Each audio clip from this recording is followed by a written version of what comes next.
Bueno, bienvenidos a todos. Esta es la clase virtual a partir de las medidas sanitarias que ha tenido que tomar la universidad y el país entero.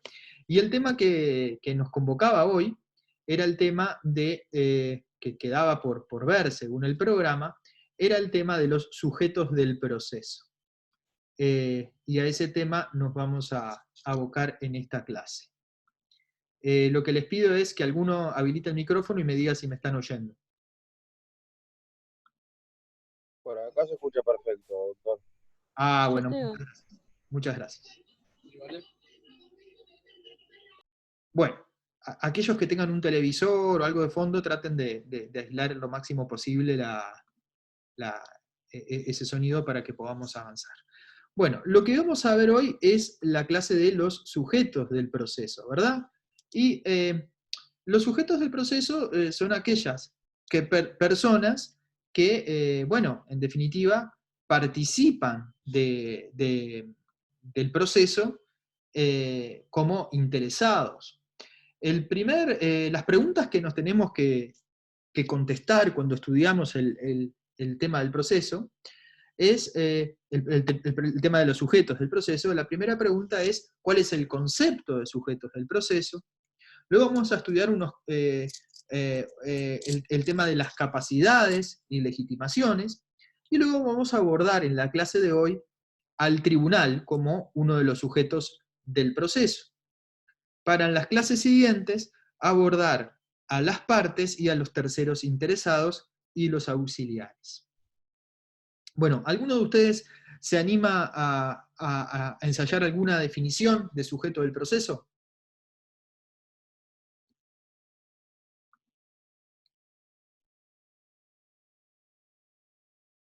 ¿Nadie? Yo, profe, no ¿Quién sé si habla? salgo. ¿Cómo le va? Pereira. ¿Cómo Bien, anda, Pereira? ¿Bien? bien, bien. Dale. Sujetos del proceso son las partes que participan en el tribunal, ¿no? Terceros o interesados y los que están en la causa del proceso. Comprendo lo que usted nos está transmitiendo. El problema es que las partes son un tipo de sujeto del proceso. Es decir, infiero que lo que usted me está queriendo decir es que son las personas que participan del proceso. Claro, las personas, Las claro. personas. Hay interesados y hay no interesados, lo que yo leí al menos Ahí está. en Naval. Perfecto. Y va a ver que incluso uno de los conceptos que vamos a estudiar, que es la capacidad para ser parte, que se identifica. Claro, tiene que ser capacidad mayor de edad y todo eso. Exacto, que se identifica con la Porque, idea de sujeto claro, de derecho. porque el incapaz no vale el juicio. Si es incapaz, ¿cómo es? Es Vamos, nulo el proceso. sí, vamos a ver que pueden haber procesos, por ejemplo, contra incapaces relativos, contra menores de edad o ¿Mm? promovidos por menores de edad, pero que hay todo un régimen para que se puedan completar tanto las capacidades como las legitimaciones. Pero vamos a ir de... Bueno, Sí, apago el micrófono, por ahí sería mi parte, apago el micrófono nomás. sí, yo lo silencio, no se preocupe. Ah, está. Ahí está. Bueno, entonces muchachos, si comenzamos con el estudio, vamos a establecer que los sujetos del proceso son los sujetos de derecho implicados por la norma procesal que los ubica en el proceso en una determinada situación jurídica. Vamos a ver que, por ejemplo, la ley regula las situaciones, los roles que cumple el tribunal, y al regular los roles que cumple el tribunal, lo está ubicando en relación a la norma jurídica en una determinada posición, en un determinado rol. A esa posición se le llama la situación jurídica en que está el sujeto. Que vamos a ver que en el caso del tribunal, la situación jurídica preponderante es la situación de jurisdicción, que es juzgar y hacer ejecutar lo juzgado. Vamos a ver que la situación jurídica del sujeto actor, que es una de las partes, es la situación jurídica preponderante en él, es la situación jurídica de acción, que está compuesta por un montón de situaciones jurídicas particulares, ¿eh? y que la situación jurídica típica, también compuesta por un montón de otras situaciones jurídicas más pequeñas, más singulares, más simples, del demandado, que es otra de las partes, otro de los sujetos principales interesados, va a ser la situación jurídica de excepción, que es como el espejo, la contracara de la acción. Entonces, volviendo al concepto de situación jurídica, vemos que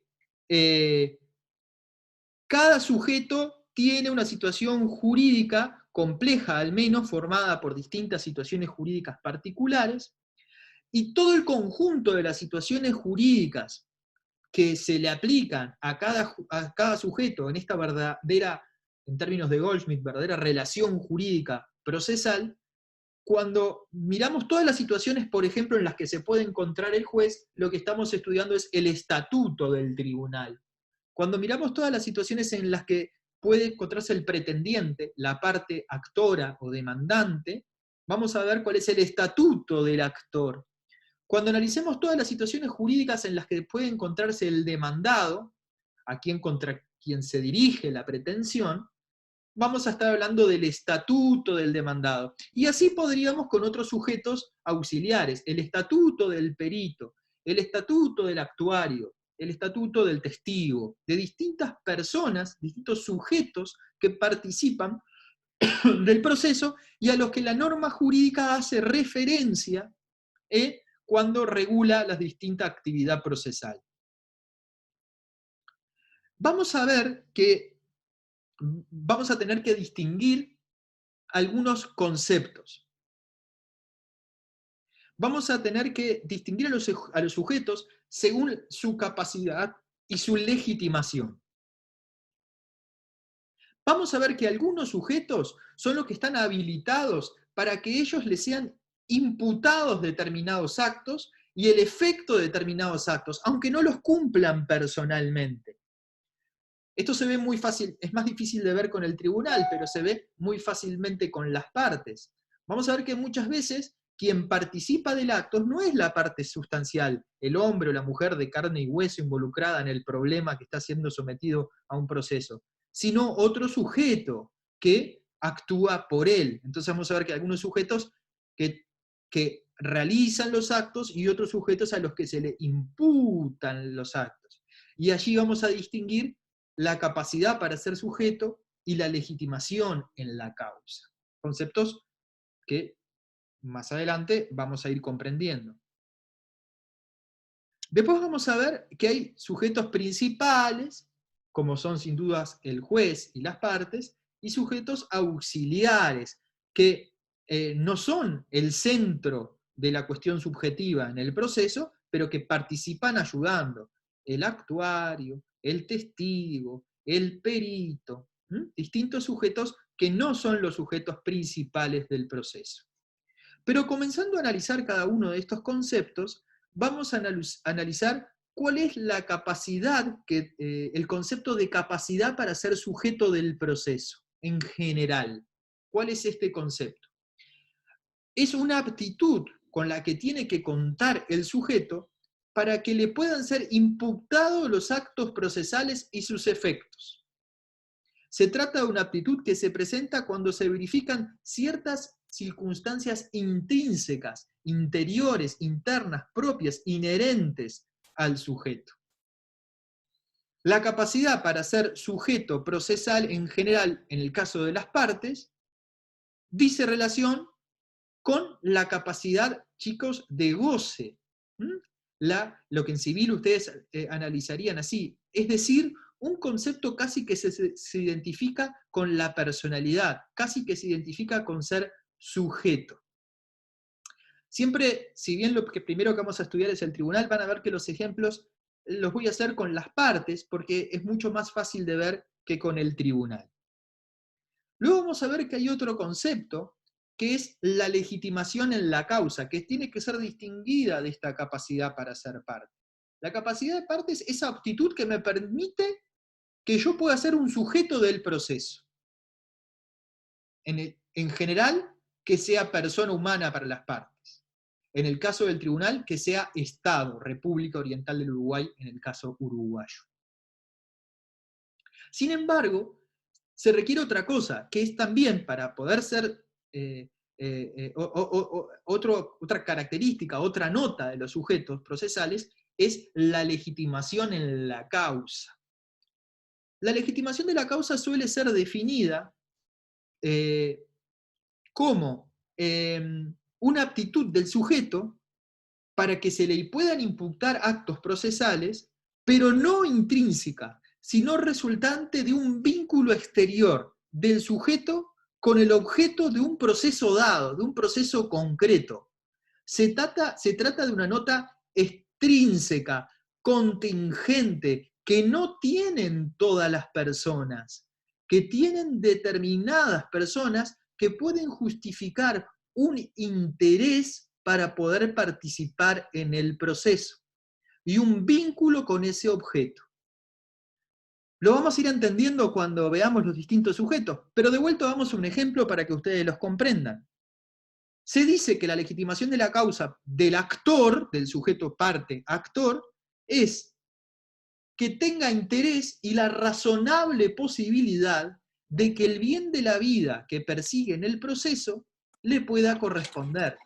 Que la insatisfacción jurídica que pretende eliminar no pueda descartarse ab initio, prima facie, que es imposible. Les explico. Para promover proceso de divorcio, tendrá capacidad para ser parte el hombre, la mujer, que se haya casado, hombre con hombre, mujer con mujer, o como fuere, uno de los cónyuges. Va a tener capacidad para ser parte por ser persona humana. Pero van a tener legitimación en la causa para divorciarse A de B solo si A se celebró matrimonio con B. Pero esto no basta para que haya legitimación en la causa. Y tendrá que manifestar A un interés que no surja totalmente fuera de las normas. Tendrá que invocar en su demanda alguna de las causales para el divorcio. Por ejemplo, si A, por el absurdo, no está casado con B y promueve divorcio, tiene capacidad para ser parte, porque es persona. Pero lo que no tiene es legitimación causal, porque si no está casado, no existe la razonable posibilidad que sea titular del bien de la vida que persigue, la extinción de un estado jurídico para la constitución de uno nuevo divorciado. Por eso la legitimación en la causa es una característica exterior y un vínculo del sujeto con el objeto. Y se vincula con el concepto de pretensión manifiestamente improponible. Si yo promuevo el divorcio, y no estoy casado, es evidente manifiesta mi falta de legitimación causal activa. Es evidente desde el principio que no puedo. Por tanto, la pretensión es manifiestamente improponible. Si yo estoy casado, pero promuevo el divorcio contra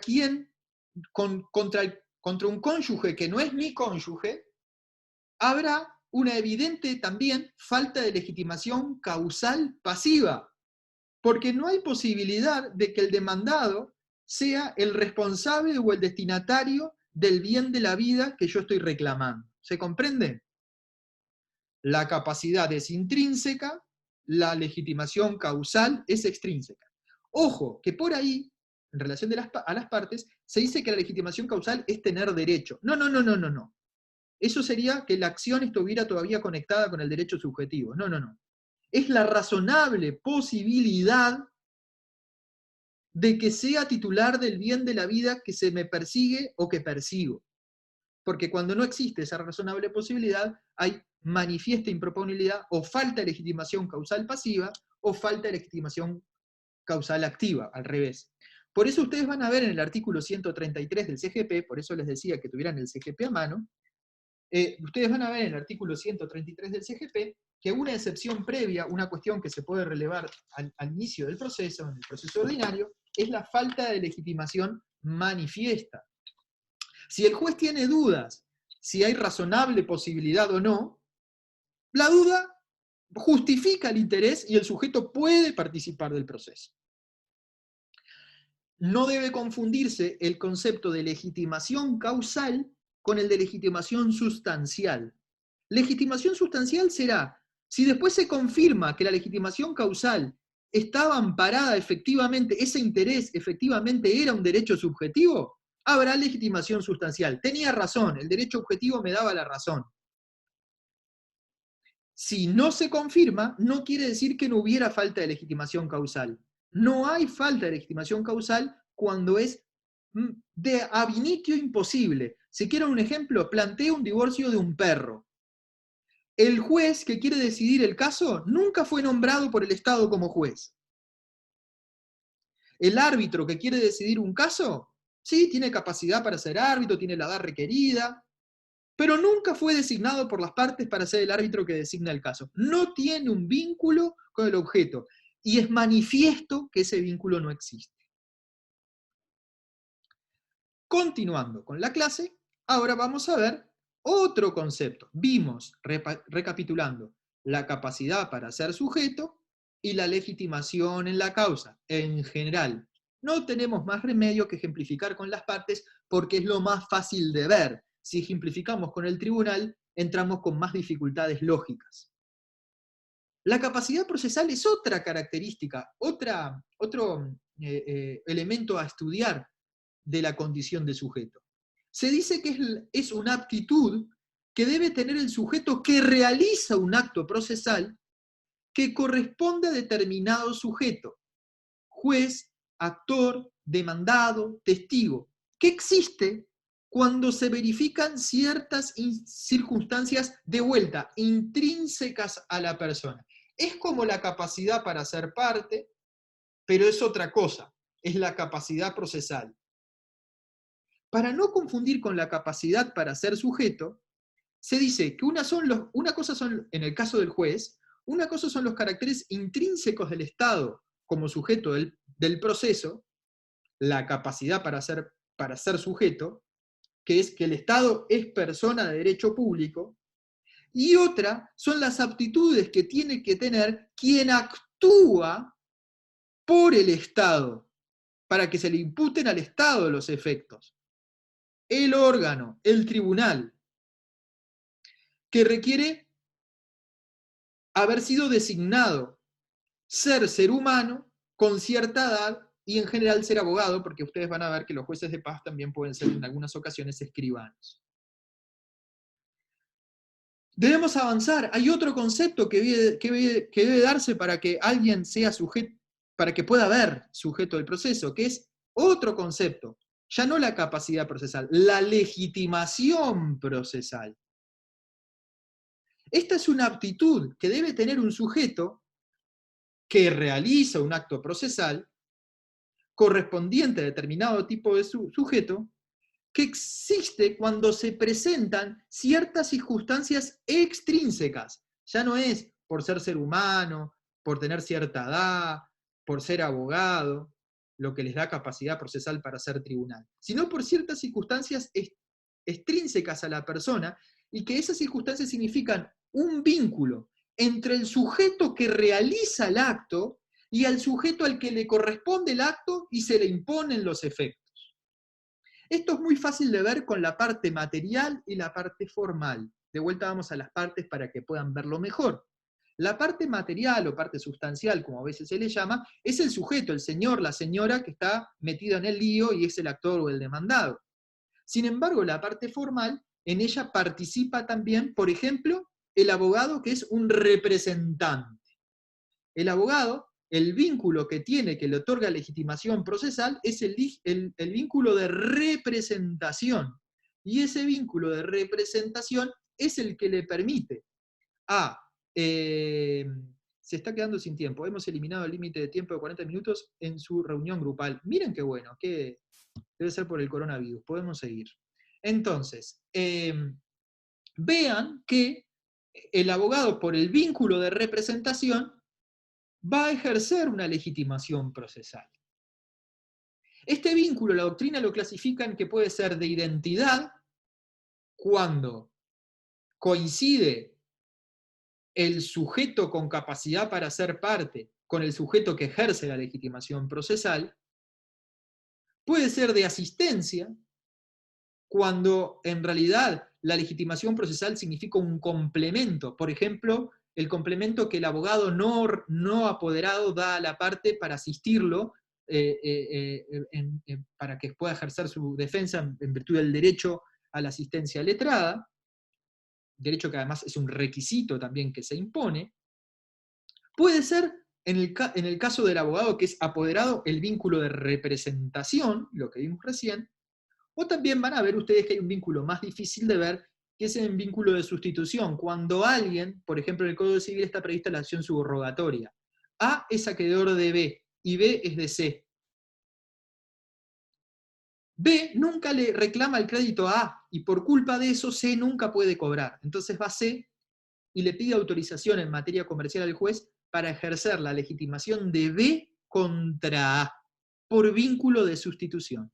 En materia civil se puede hacer automáticamente probando la inercia y la incuria del actor, acreedor de, acreedor de un tercero que es mi deudor.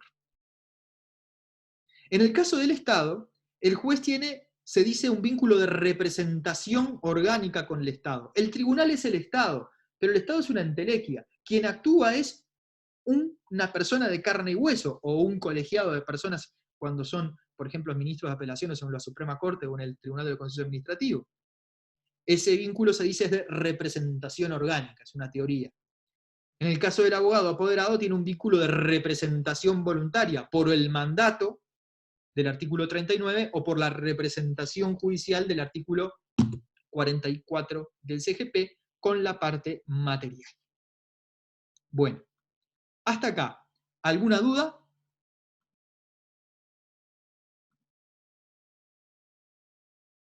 Entonces repasemos.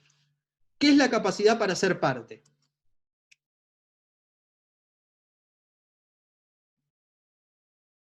Vamos muchachos, alguien que se anime. La capacidad, perdón, para ser sujeto. Nadie.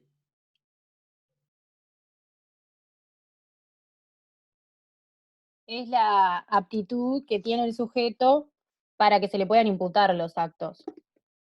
Más o menos así. Exactamente. No coincide con la capacidad de ejercicio, coincide en realidad con la capacidad de goce, con la personalidad, con ser persona.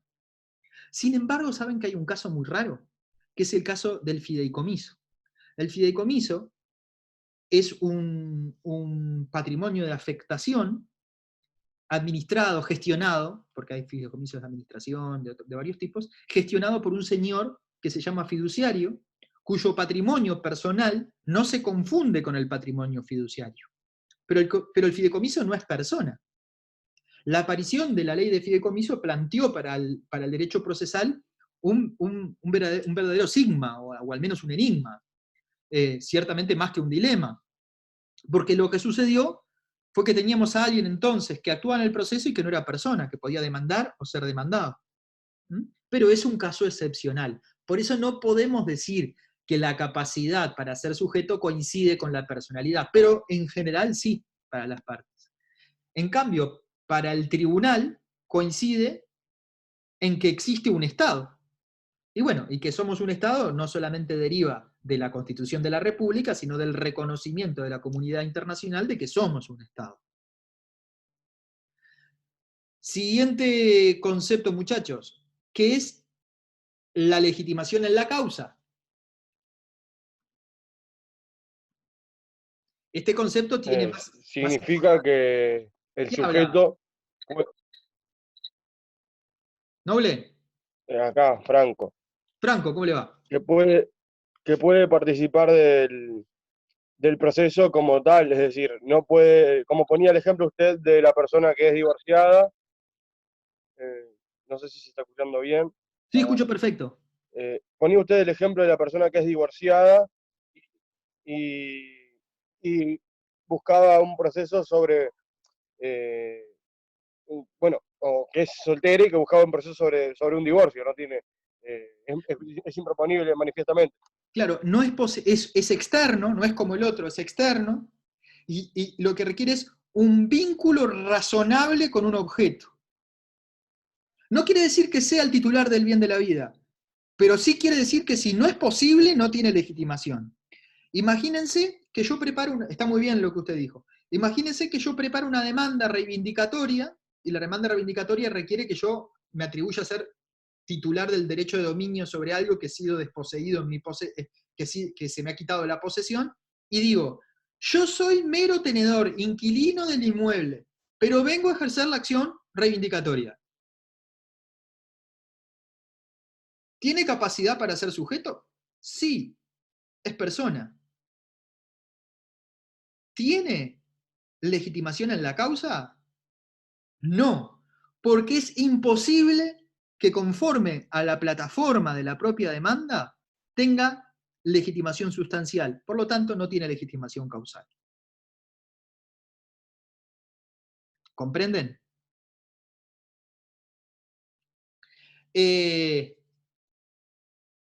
Vamos el concepto importante acá que ustedes tienen que ver es que ante la duda existe legitimación causal, porque para participar del proceso, si ustedes leen el artículo 11 del CGP, se requiere un interés, no se requiere derecho. Si para poder participar del proceso se requiriera la confirmación que tengo un derecho, menudo problema, porque el proceso precisamente es para dirimir si eso es así, y porque además dejaríamos al derecho procesal unido al derecho sustancial, cosa que ya vimos en clases anteriores, no corresponde porque altera absolutamente cuál es el sistema de garantías dimanante de la propia Constitución. Bueno, muchachos, así que vimos estas dos capacidades. A ver, ¿quién se anima con el próximo concepto?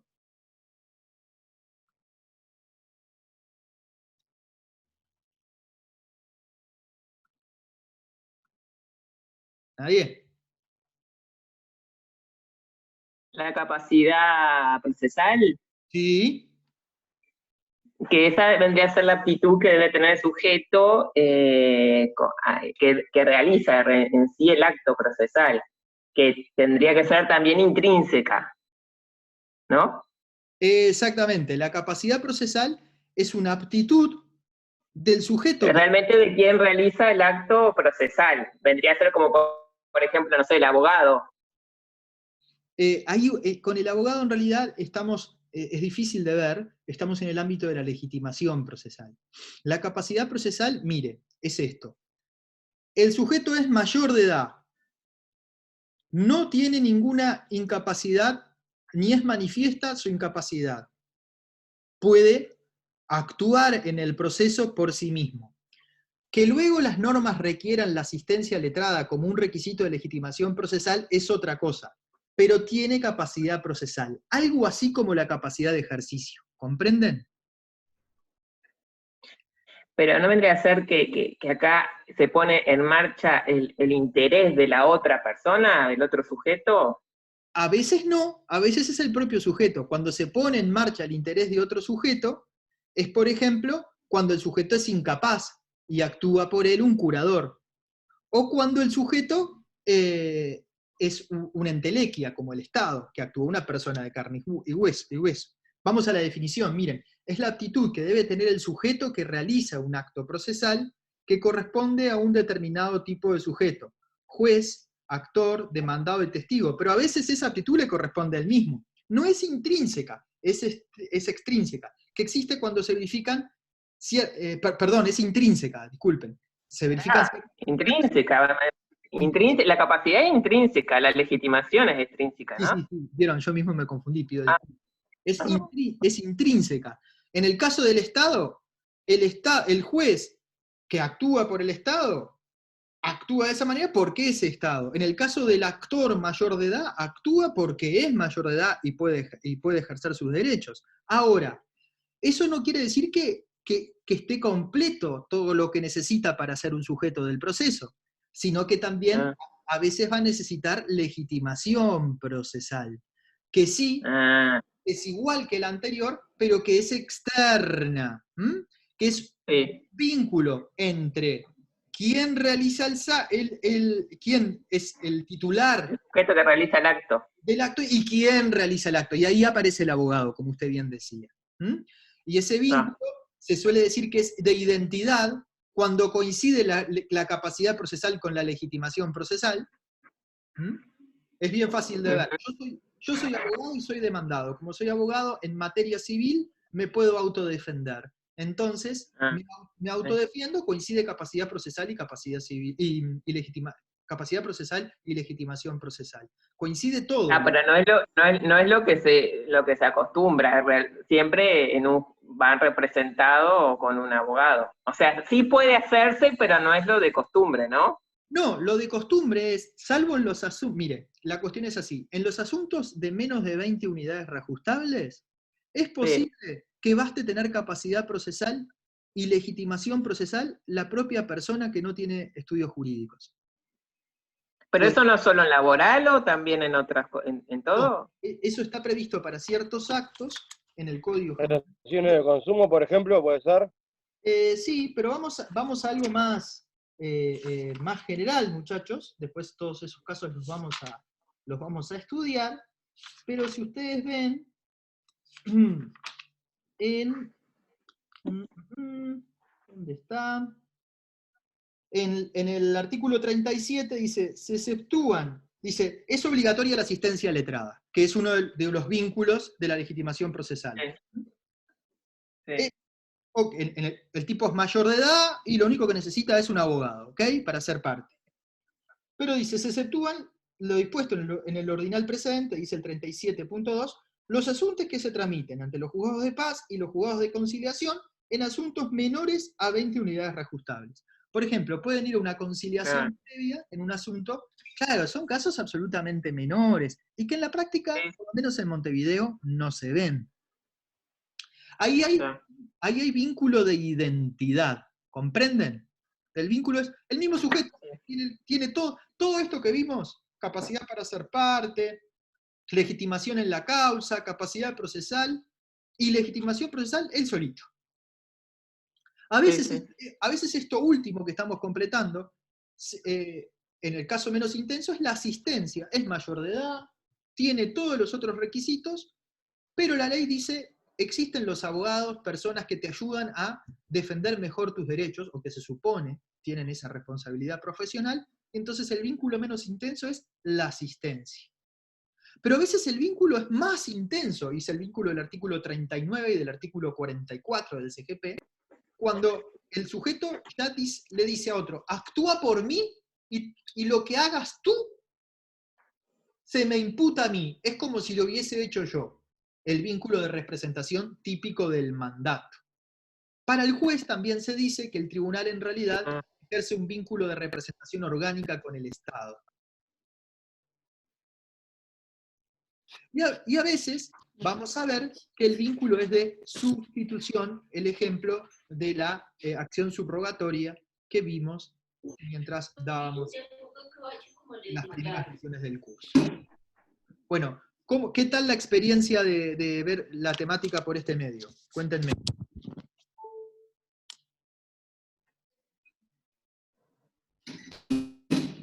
Y bueno, ¿No les gusta? No es lo mejor, pero bueno.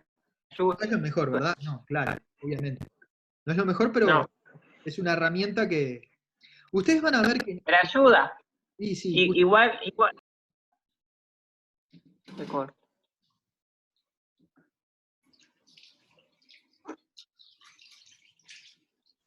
Que decía que los audios que colgó con el tema también están buenos.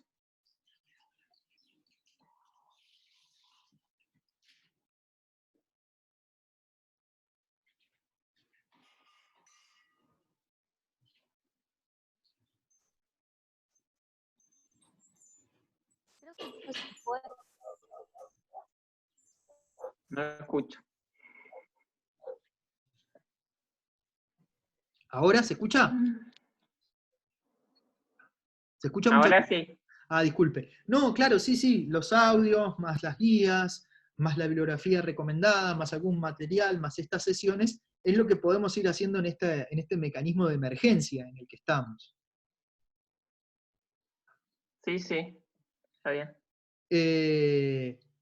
Bueno, ahora vamos a pasar a ver la figura del tribunal, y entonces tenemos del sujeto tribunal. Entonces vamos a tener que verlo con estas ideas que ya vimos generales, estos conceptos, que aplican en realidad a todos los sujetos, ¿ok?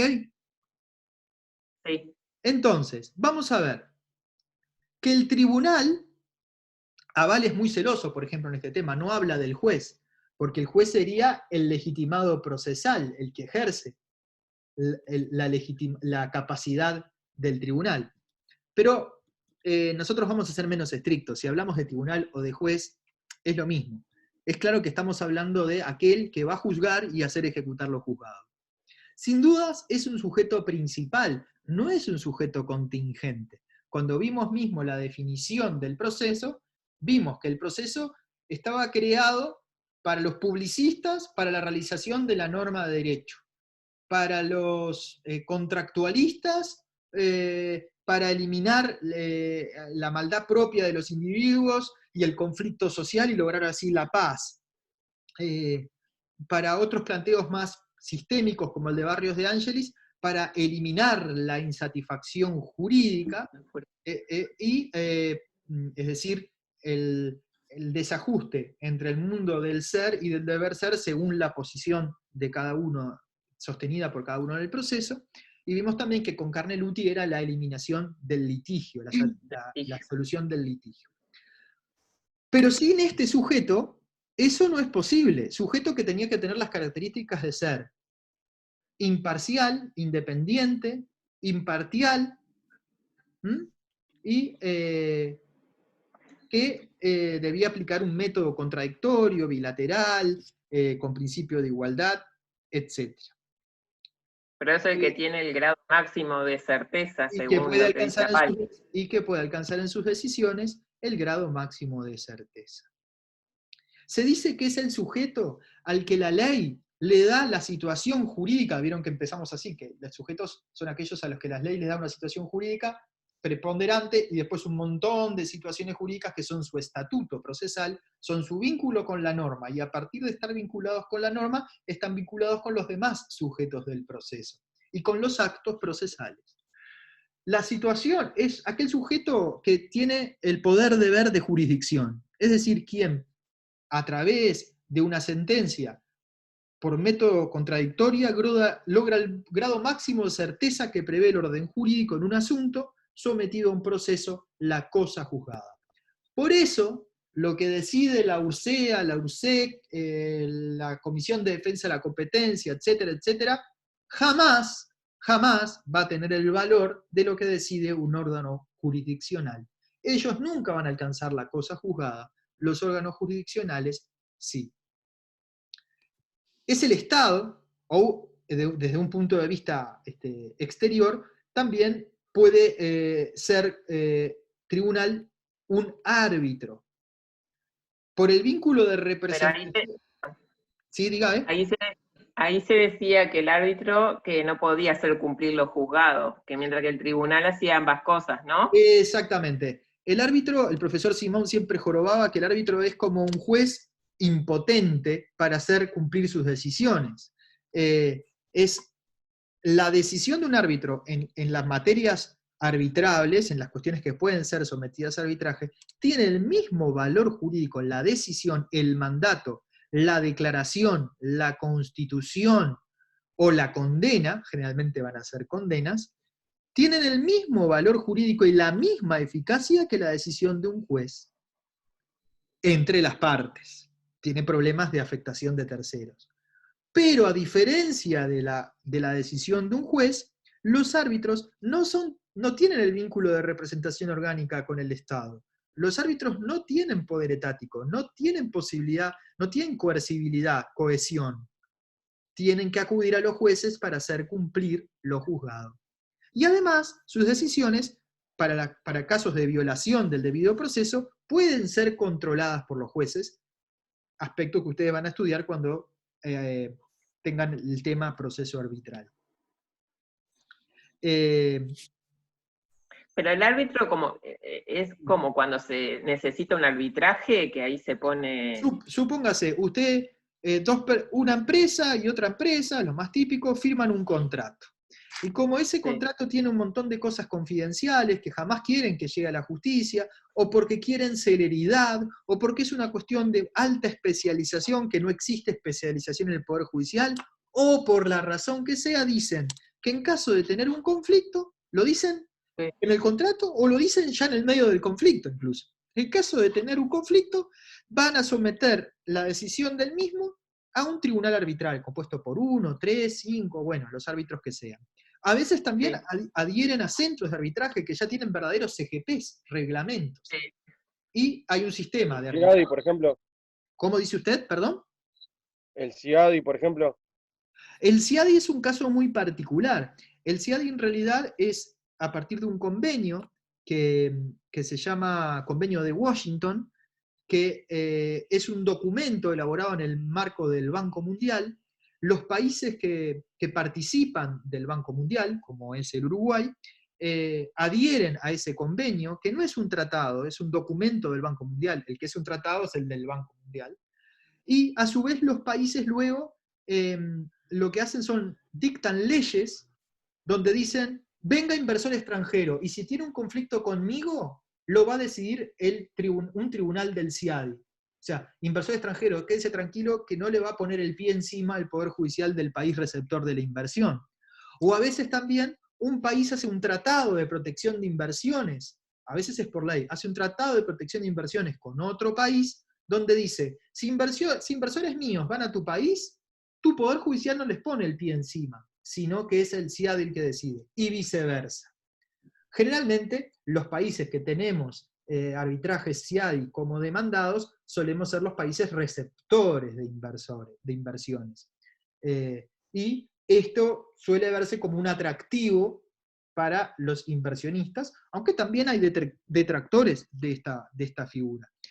El país hace un tiempo tuvo un arbitraje por el problema de la limitación de la actividad tabacalera en el Uruguay, en el ámbito CIADI, y fue una buena experiencia, porque a veces algunos miedos respecto de estas instituciones se despejaron porque el arbitraje se discurrió con normalidad e incluso el Estado resultó ganancioso. ¿Cuál es la capacidad para ser tribunal? La que habíamos dicho, capacidad para ser sujeto, ahora decimos capacidad para ser tribunal. ¿Comprenden? Es más, estamos especificando. Como habíamos dicho, tiene que referir o aludir a una circunstancia intrínseca o extrínseca. Hola. ¿En capacidad? Sí.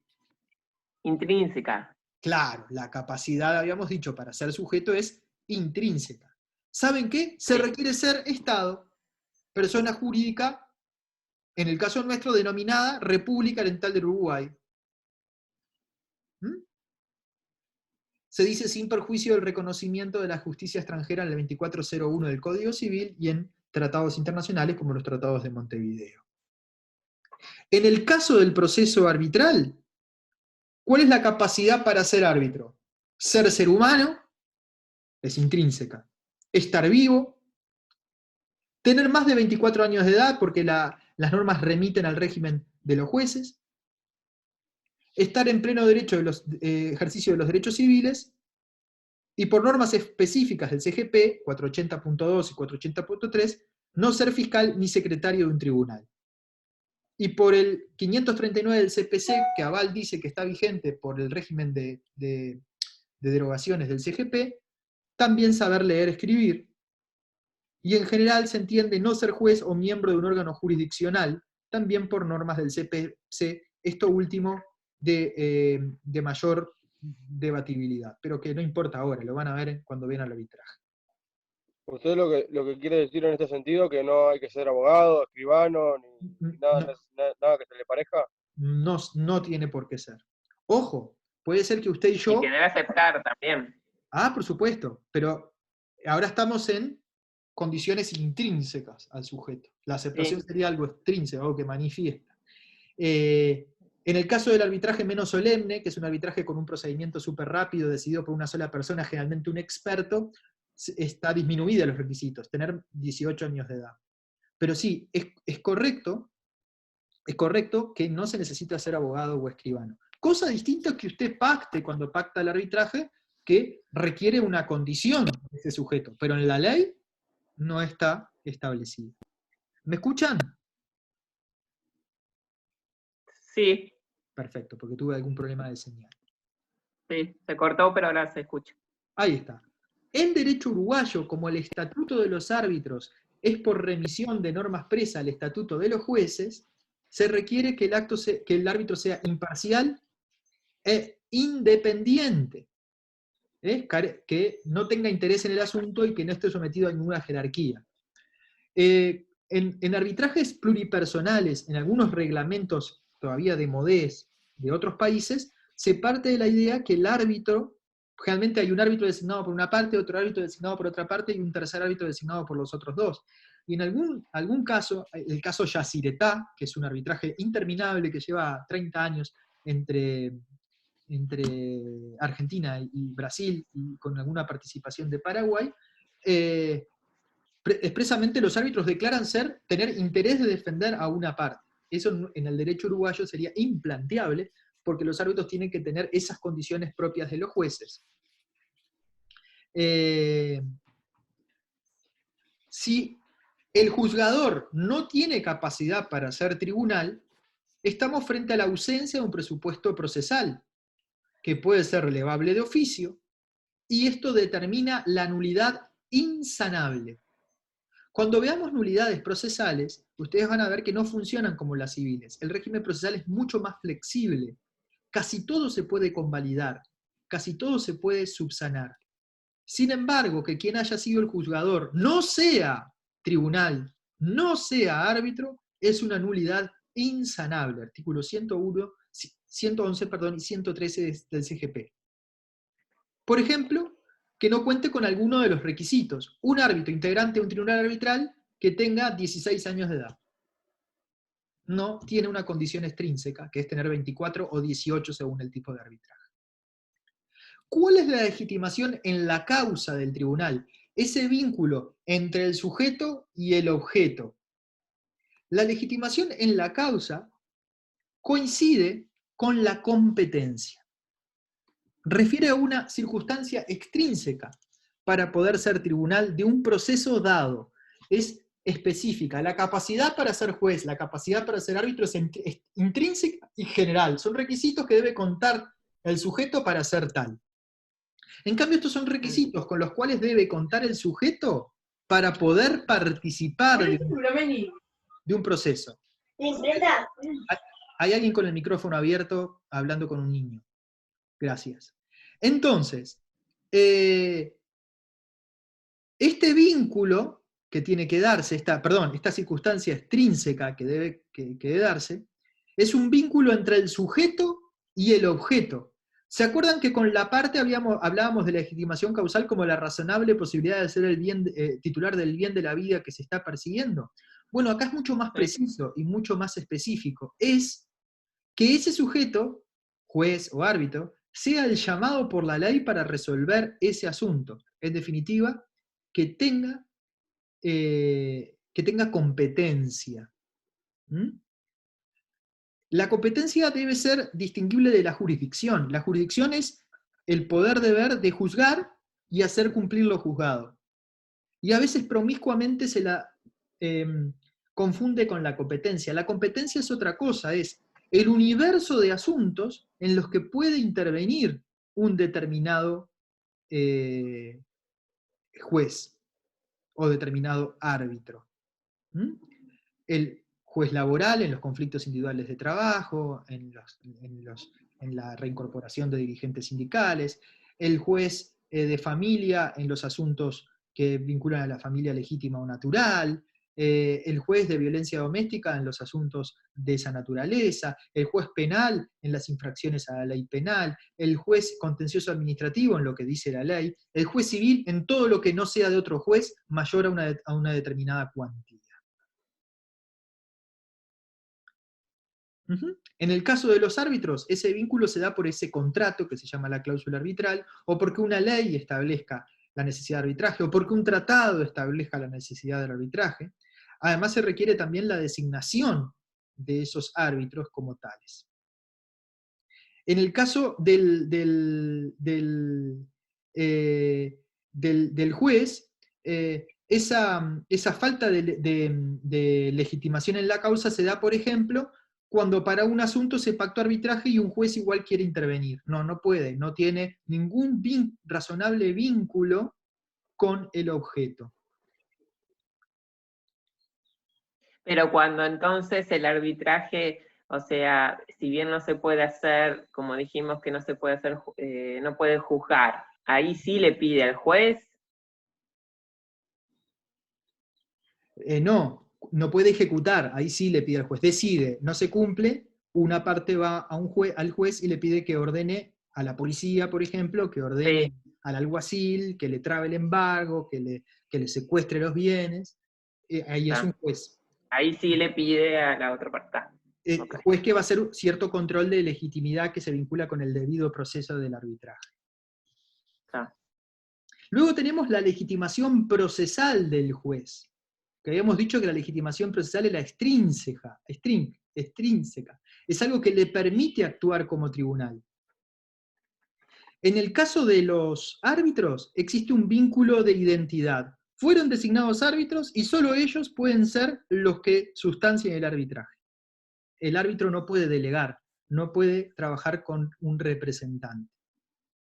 En el caso del Estado, habíamos dicho que se suele identificar como un caso de representación orgánica. El juez es el soporte de un órgano que ejerce la función jurisdiccional del Poder Judicial que pertenece al Estado. Bien. Vamos a ver que está todo el tema del estatuto para ser juez. Yo el tema del estatuto el estatuto del juez, es decir, todos sus deberes, todas sus obligaciones, todos sus derechos funcionales, su régimen remuneratorio, su régimen de ascensos, etcétera, etcétera, etcétera, está en derecho procesal, pero casi que es derecho administrativo. Y la verdad que no tiene demasiado interés científico ni en vuestra formación. Sí les pido que lo lean en los manuales recomendados. Vamos al tema que nos interesa más, al tema de la competencia jurisdiccional, es decir, el ámbito en que actúa el juez.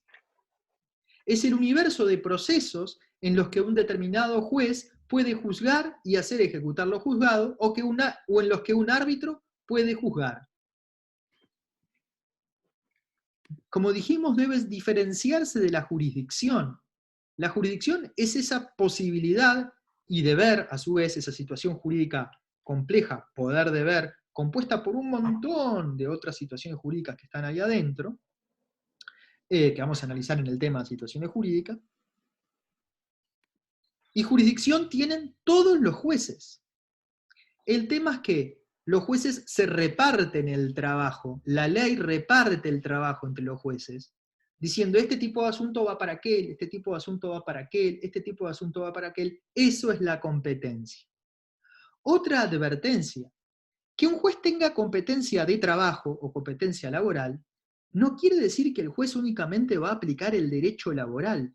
Los foros o fueros competenciales se llaman igual que las ramas del derecho, pero no son lo mismo. Un ministro del Tribunal del Contencioso Administrativo muchas veces va a aplicar derecho civil. Más difícilmente aplicará derecho penal, pero va a aplicar derecho administrativo, puede llegar a aplicar derecho de familia. Un juez de familia, por ejemplo, cuando interviene en un proceso particionario, va a aplicar muchos conceptos de derecho civil. E incluso si dentro de la partición había un establecimiento comercial, va a aplicar en su sentencia conceptos de derecho comercial, conceptos de derecho civil, societario. Es decir, no confundir fuero con jurisdicción con competencia, y no confundir las materias o fueros competenciales con decir que el juez solamente puede aplicar su materia, o lo que es peor, pensar que un juez no puede decidir un caso aplicando ramas de derecho que se llaman igual que el fuero competencial de otro tipo de juez. En EVA ustedes tienen subido, está el del 2018, yo estoy todavía tratando de pedir la autorización al profesor Biurrum, con quien no he podido hablar, que es el autor del Vademecum, para poder subirles el Vademecum 2020, donde ustedes tienen los distintos tipos de juez, todas las leyes que le atribuyen, según la competencia, según los criterios que vamos a ver ahora. En esta modalidad a distancia lo que vamos a ver son los criterios de distribución de la competencia, que en específico ustedes tienen que mirar en las planillas que están en el Vademecum. ¿Ok? Entonces, existen reglas para determinar la competencia. Esas reglas en general están en los primeros artículos de la Ley Orgánica de los Tribunales, de la LOT, que la tienen en el apéndice del CGP, y que lo que estaría muy bueno es que hoy, después que termine la clase, o mañana, cuando estén aburridos de estar todos aturdidos por el nuevo síntoma del coronavirus, y cómo nos vamos a agarrar coronavirus, y no nos vamos a agarrar los respiradores, etcétera, que es todo horrible, se ponen a leer los artículos de la LOT, los primeros 20 y pico artículos de la LOT, y con leerlos van a saber la forma en que se elige la competencia de un juez. Después de eso agarran y van a las planillas del Vademecum que hace el profesor Rafael Biurrum, y van a ser expertos. No es algo que haya que memorizar, es algo que, enfrentado a un caso, yo voy a poder ir descartando criterios hasta llegar a cuál es el juez competente. Ustedes seguramente en taller lo puedan hacer, o seguramente cuando llegan a las materias de técnica forense, más avanzados en la carrera. Acá en clase, dada los problemas tecnológicos y de tiempo y de modalidad que tenemos, vamos a ver los criterios de distribución de la competencia, como el lenguaje que les va a poder hacer entender esas normas más específicas que ningún sentido tienen que las memoricen. Vamos a ver que a veces la competencia se determina por fueros personales. Esto es muy excepcional porque nuestra Constitución abolió ese tipo de fueros y los privilegios y los mayorazgos. Sin embargo, algunos casos quedaron vigentes de lo que sería el ancien régime, por decir de alguna manera, pensando en el nacimiento de las repúblicas occidentales a partir de la Revolución Francesa. Vamos a ver que hay algunos casos que la ley los atribuye directamente a la Suprema Corte de Justicia, como son los casos de los diplomáticos acreditados en la República. Y otros casos donde la ley, por las circunstancias especiales, atribuye el juzgamiento de ciertos asuntos a los tribunales militares. Son los delitos comunes, los delitos del Código Penal, cometidos por militares en tiempo de guerra, no van al juez penal, van a los jueces militares.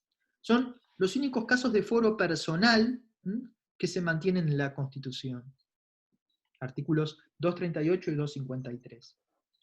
Un criterio, sí, muy extendido, tal vez el primero que tenemos que tener en cuenta cuando vamos a analizar cuál es el juez competente, es el criterio de la materia, que es el criterio del fuero competencial. No es, este asunto es de derecho público, es el juez contencioso administrativo. No, este asunto es de familia, es el juez de familia. No, este asunto es laboral, es el juez laboral. Ojo, ojo. Veamos la descripción de ese juez competencial. De vuelta, ustedes van a tener la LOT y las distintas leyes de creación de los juzgados contenciosos administrativos, de la creación de los jueces laborales, de los jueces de paz, todas en el apéndice del CGP, que las tienen que leer, porque nadie lo puede hacer por ustedes. Aquí vamos a ver los criterios. Se trata de verdaderos fueros competenciales según a qué rama de derecho corresponde el objeto de la pretensión en juego, lo que no quiere decir que el juez solo aplicará esa rama, sino todo el derecho objetivo. Aunque ciertamente, estadísticamente, casi todos los juicios de la justicia laboral son resueltos por derecho laboral, pero no quiere decir que coincidan. Ya vimos el ejemplo en familia, en los procesos particionarios, muy poco derecho de familia está involucrado, o bueno, sí, pero también conceptos como el concepto de condominio, conceptos vinculados también al derecho civil general. Otra forma que tiene la ley de distribuir la competencia ya no es por la materia, por el fuero competencial, descrito específicamente en distintas leyes. Las leyes dicen, este es el fuero contencioso administrativo, este es el fuero laboral, este es el juez, este es el foro concursal, y después las leyes dicen, este es el foro de paz, y después las leyes dicen, y cuando no es de nadie y supera determinada cuantía, este es el foro civil, donde entra todo lo que no es de nadie. Otro criterio es el criterio del grado, que a veces se le dice jerarquía, Pero como en realidad no hay jerarquía entre los jueces, sino hay distintos grados conforme a la instancia en que intervienen, prefiero hablar el criterio del grado. Vamos a ver que en los procesos jurisdiccionales generalmente existe un primer grado, que es un grado de instrucción, donde se lleva adelante la afirmación, la resistencia, la prueba y la sentencia, que generalmente se le llama sentencia de primera instancia. Pero esa sentencia de primera instancia, en general, en los procesos de conocimiento, puede ser revisada en su corrección o incorrección, por medio de un recurso, el más común de ellos, el recurso de apelación, que da lugar a la segunda instancia. Entonces el criterio de grado es cuál es la instancia, si la instancia de instrucción de un asunto o la instancia de revisión por apelación de un asunto, por ejemplo. Revisión no en el sentido de recurso de revisión, en el sentido de revisar lo que se decidió antes. Entonces vamos a ver que, por ejemplo, lo que resolvió un juez letrado de primera instancia va a ser revisado en apelación, si una de las partes impulsa este recurso, en materia civil, en penal existe algún fenómeno de apelación automática, por un tribunal de apelaciones.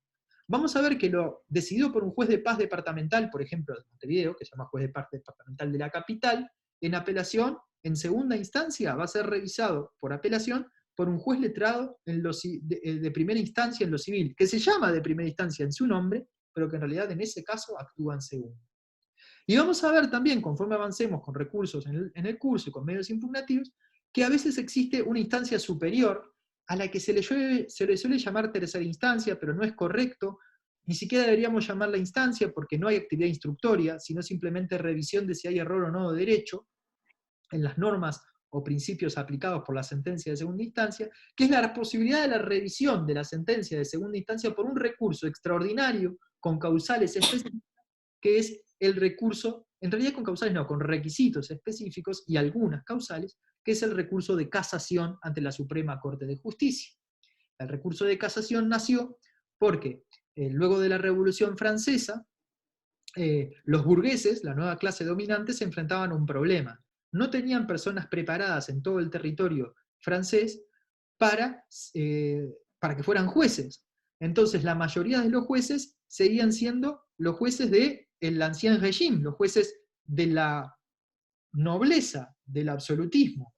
Entonces lo que hicieron fue crear el principio de que los jueces son la boca de la ley, que no pueden crear derecho, algo que se ha ido matizando en nuestros días, y el recurso de casación, que se lo reservaba una comisión del Parlamento, que podía casar las sentencias cuando los jueces no actuaban como la boca de la ley, sino que actuaban como, como sujetos interesados en crear normas jurídicas en forma, diríamos, no respetuosa de lo que quería el Parlamento francés.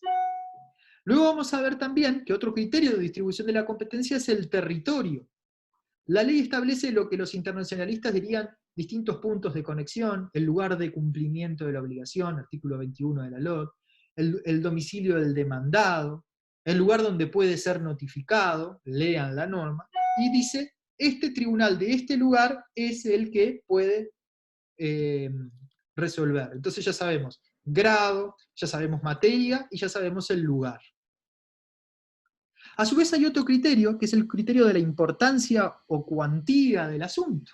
La ley también dice, hasta tanto dinero, hasta tanto valor de la causa, va a ser este juez, por ejemplo, el juez de paz, o un poco más, el juez de paz de ciudad o villa o pueblo, o un poco más, el juez de paz departamental, o un poco más, el juez letrado.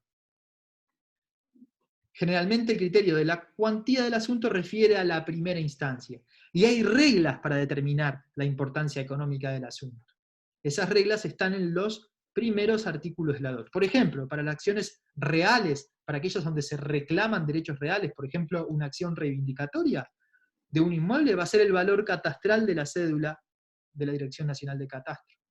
Y cuando cuando sea una acción de daños y perjuicios, una acción personal, va a ser el monto reclamado. Y cuando no sea posible por ninguna de las normas establecidas en la LOT, va a ser la estimación que hace la parte. Vamos a ver que el último criterio de distribución de la competencia es el criterio que tiene que ver con el tiempo. Lo que ustedes habrán oído hablar, los turnos, ¿vieron los turnos de los juzgados?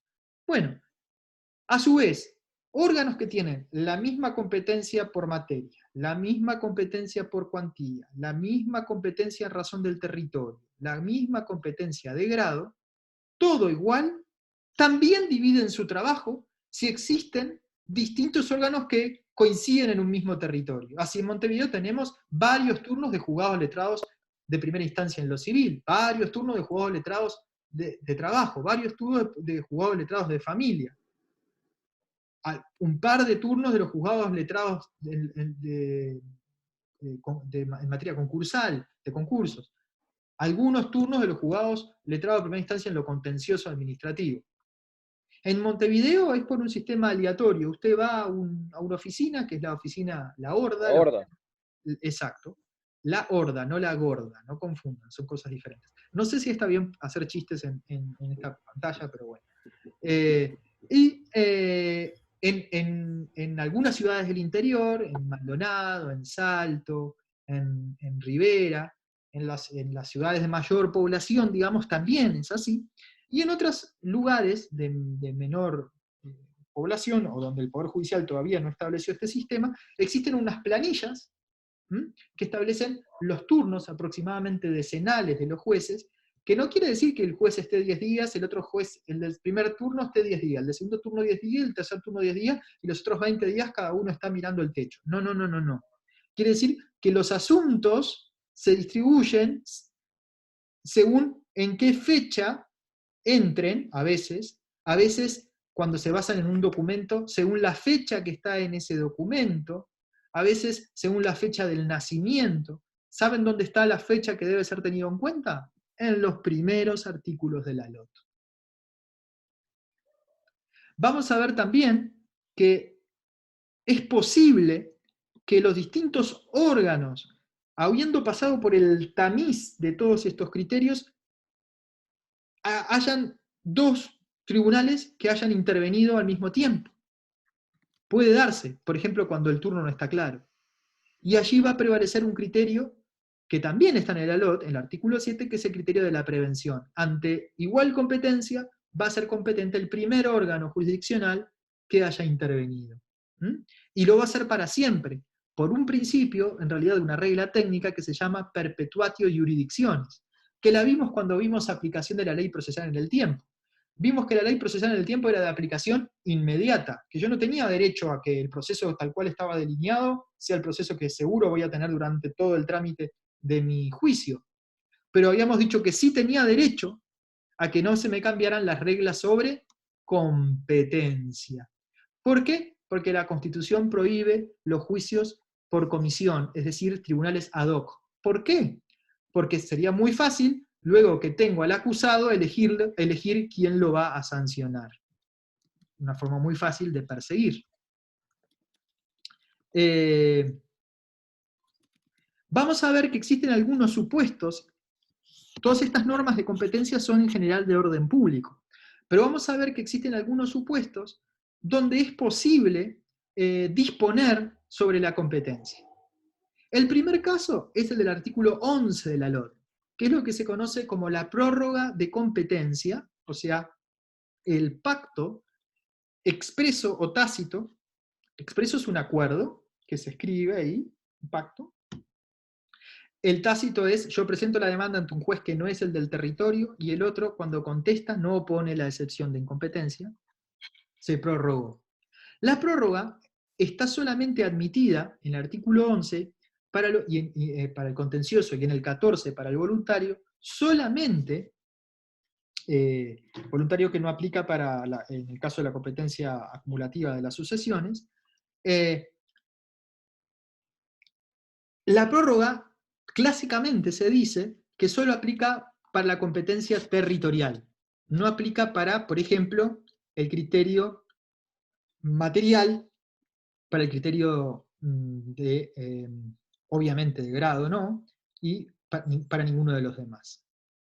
Sin embargo, la ley 16.222 ya lo preveía para la materia, y la ley 19.090 al modificar la parte final del artículo 133 del CGP, dijo lo siguiente para el proceso ordinario.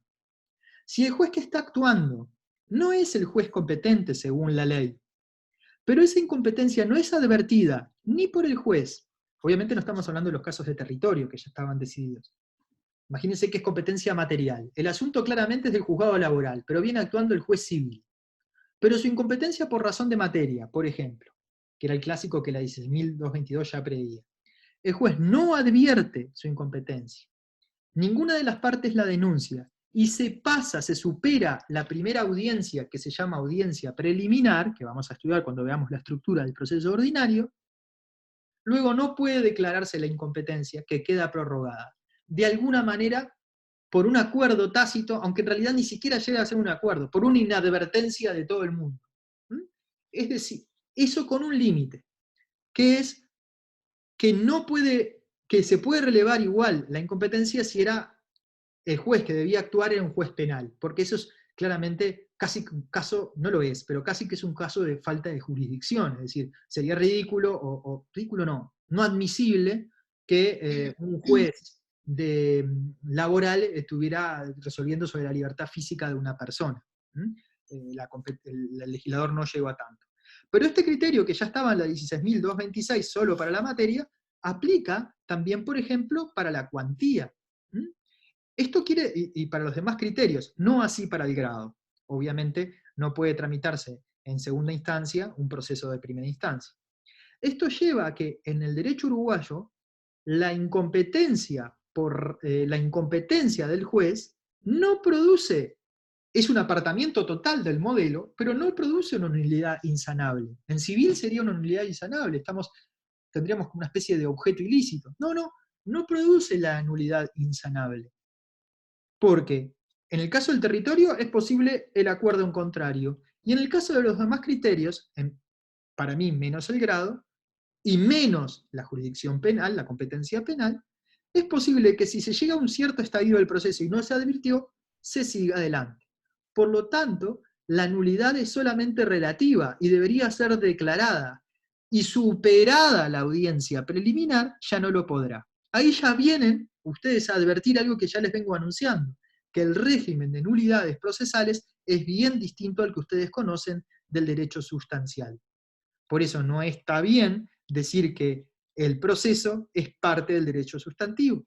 No, es independiente. Vamos a ver que existen otros fenómenos que modifican la competencia, además del acuerdo de partes o además del mecanismo del 133 del CGP por superación de la audiencia preliminar, que son los casos de conexión. Los casos de prejudicialidad, que los van a estudiar en procesal penal, los problemas de acumulación de pretensiones, cuando muchos procesos refieren a que los vamos a estudiar cuando veamos acumulación de autos, refieren a una cuestión con cierta conexidad, por ejemplo, causal, lo que hace se reúnen todos los procesos en un mismo juez, por economía procesal. También producen modificación de las competencias la intervención de terceros o la citación de garantía. Por ejemplo, A demanda B, y B dice que en realidad para el caso de ser condenado tiene que pagar C. Imagínense que C, por sus propias reglas competenciales, por su domicilio, por la materia del asunto, por lo que fuere, C no debería tener un juicio ante ese juzgado. Sin embargo, se produce respecto de él una prórroga de competencia por economía procesal. Pero no se preocupen, porque los casos de conexión los vamos a estudiar. El de prejudicialidad lo van a estudiar en procesal 2. Y los casos de acumulación inicial o sucesiva de pretensiones y de tercerías lo vamos a estudiar en procesal 1. El caso del foro de atracción existe en alguna medida en el proceso sucesorio y también existe en el proceso concursal, temas que también corresponden a procesal 2. Bueno, yo sé que es una masa, sé que ha sido mucho lo que hemos visto, pero bueno, es lo que podemos hacer en las condiciones en que estamos. ¿Alguna pregunta? ¿Algún aporte en estos minutos en estos 15 minutos que nos van quedando?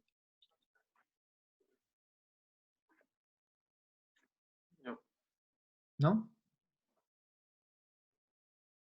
¿No se entendió nada? ¿Se entendió todo? ¿Les importó todo mucho? ¿No les importa nada? Están investigando... Una consulta, profesor. Bien, ¿quién Una habla? consulta, profesor. Noble, Pereira, las clases van... Noble tiene un premio. Sí, Tiene un premio. sí, no, una consulta. Exoneró, Las clases van Noble. a quedar... Exoneró. ¿Las clases van a quedar subidas en dónde? ¿Me dijo usted? Bueno, yo estoy grabando la clase. Es mi primera, Bien. no sé si para algunos lo es, para mí es mi primera experiencia en este programa. Yo lo que voy a ver es, voy a intentar de subirla a Eva como un archivo de video. Si veo que Eva colapsa, lo que voy a hacer es le voy a subir un canal que yo tengo con mi nombre en YouTube y voy a en Eva ponerles el link. Está. Si ven que no pasa ni una cosa ni la otra es porque la tecnología me superó. ¿Y esta modalidad de clase va a ser lunes, miércoles y viernes? Se va a seguir haciendo así hasta que pase todo, ¿no? En principio, si seguimos con éxito y el nivel de participación de hoy ¿cuántos son? A ver, ¿quién tiene ahí tiene capacidad tecnológica para decirme cuántos estamos? 54. Bueno, bien, estamos 54. bien. Si seguimos con este nivel de participación, vamos a hacerla lunes, miércoles y viernes como si tuviéramos clase. Si la cosa va decayendo, impecable. Si la cosa va decayendo, clases particulares no vamos a dar, digamos. Pero por eso es muy importante vuestro interés y lo felicito. Y aunque les parezca gracioso, los exhorto a aquellos que tengan cámara, que pongan cámara, porque es muy difícil para mí dar la clase a una luz que tengo acá, que es una camarita. Es mucho más fácil, yo a veces veía la cara de ustedes y algún tema lo repasaba o lo decía diferente porque veía que estaban entendiendo o que no estaban entendiendo. ¿Ok? Sí, no sé por qué no, pero voy a tratar de ver por qué no me aparece. El tema de competencia. Sí. El tema de competencias está en el manual de Aval, porque yo no lo encontré, o no lo encuentro. Sí. Lo del tribunal, todo eso sí, pero la parte esa no la leí, no sé. Bueno, yo no recuerdo y no tengo el manual conmigo y en este momento no voy a salir a buscar los libros de Aval porque no puedo salir de mi casa. Ahora, lo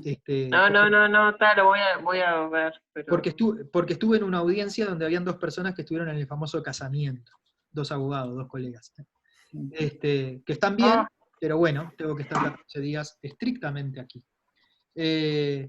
Pero si no estuviera, seguro. ¿Pero lo vio después de clase? Sí, fue después de clase, tranquila, fue después de clase. Sí. Fue después de clase. Fue después de que habían saltado todas las alarmas y bueno, y estas personas fueron a 2 audiencias arbitrales y después de la audiencia nos dijeron a todos, ¿saben que nosotros estuvimos en el casamiento y todo lo que estábamos ahí dijimos, ¿qué? ¿Y por qué no avisaste antes? También tenía una cliente que estuvo en el casamiento, teníamos una audiencia en un juzgado concursal, me avisó antes, y no íbamos a ir. De todas maneras, las audiencias se suspendieron inmediatamente. Ahora ya se suspendieron los arbitrajes también. Se suspendió todo. Seguramente yo no tenga nada, porque no he sentido nada, pero como también puede ser asintomático. Ahora, chiquilines, el tema competencia, si no estuviera ahí, seguro está en el libro, en los tomos largos de Aval. Y si no... Está en el 76 de Aval. Ahí está, muchas gracias. Por favor, merece. ¿Cómo? No tiene cara de Patricia usted, pero bueno. Es mi hija. No, mire, todo bien. Cada uno, entonces. Está, no sentí, ¿está? No es Patricia, no.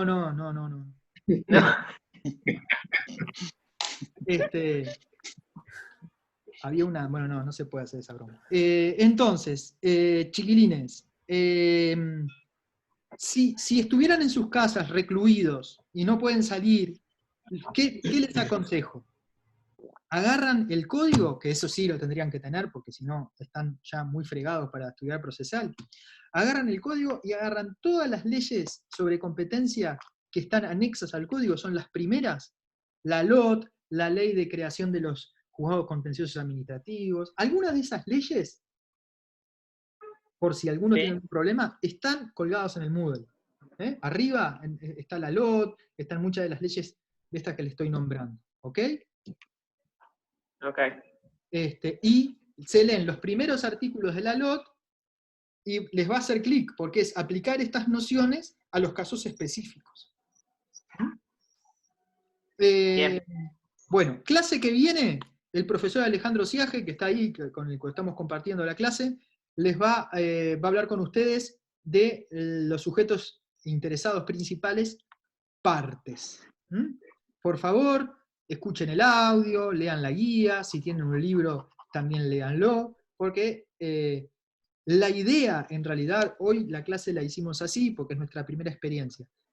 Pero miren, didácticamente, una clase por videoconferencia no debería tener más de 40, 45 minutos, y debería ser una clase de dudas. Una clase donde, profesor, yo leí, no entiendo esto, profesor, no...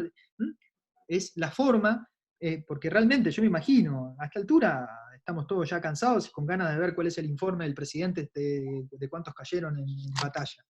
Pero bueno, ¿alguna duda más? ¿Patricia? No. Patricia, yo tengo una. ¿Usted es Patricia por la cerveza? No. Dígame. A ver, no, es ¿dónde figura, que eso yo no lo encontré, que para la designación del árbitro tiene que ser del género humano y estar vivo? Bueno. Y usted lo mencionó también. Perfecto.